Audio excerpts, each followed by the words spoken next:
ഇപ്പൊ നവാസ്കാർക്ക് പേടിയാണ്. കാരണം ഞാൻ എന്തെങ്കിലും എനിക്ക് പറ്റിയാലോ എന്ന് വെച്ചിട്ട് നവാസ്ക പറയും വേണ്ട, എന്തെങ്കിലും ആക്സിഡന്റ് എന്തെങ്കിലും വേണ്ട, നിനക്ക് എന്തെങ്കിലും പറ്റുമോ, അത് വേണ്ടാന്ന് പറയും, എപ്പോഴും പറയും. അപ്പൊ എനിക്ക് വീട്ടിലിരുന്ന് കുട്ടികളൊക്കെ ക്ലാസ്സിൽ പോയി കഴിഞ്ഞാൽ ബോറിങ്. അപ്പൊ ഫാഷൻ ഡിസൈനിങ് പഠിക്കാൻ പോയി, ഡിപ്ലോമ എടുക്കും. അപ്പൊ ആ സമയത്ത് ഡ്രൈവറൊക്കെ വെച്ചിട്ട് പോകുമ്പോ എനിക്ക് ഭയങ്കര ഇറിറ്റേഷനാണ്. കാര്യം നമുക്കൊരു പ്രൈവസി ഇല്ലാത്ത പോലെ, നമ്മൾ വണ്ടി എടുത്ത് പോകുമ്പോ നമുക്ക് ഇഷ്ടമുള്ള പോലെ പാർക്ക് ചെയ്ത് പോരാ.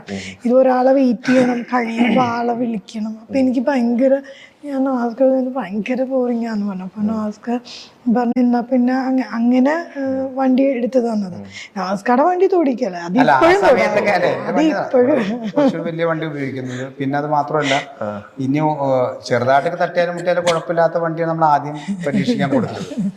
രണ്ടാമത് ഞാൻ പറഞ്ഞൊരു കാര്യം എന്ന് പറഞ്ഞാൽ, നമ്മളൊന്ന് ഒരു മൈൻഡ് ഫ്രീ ആകാന്നൊരു സംഭവമുണ്ട്. 100 ടെൻഷനിലൊക്കെ നമ്മളിത് പഠിക്കുക അല്ലെങ്കിൽ വീട്ടിലെ കാര്യങ്ങളൊക്കെ ചെയ്തപ്പോൾ തന്നെ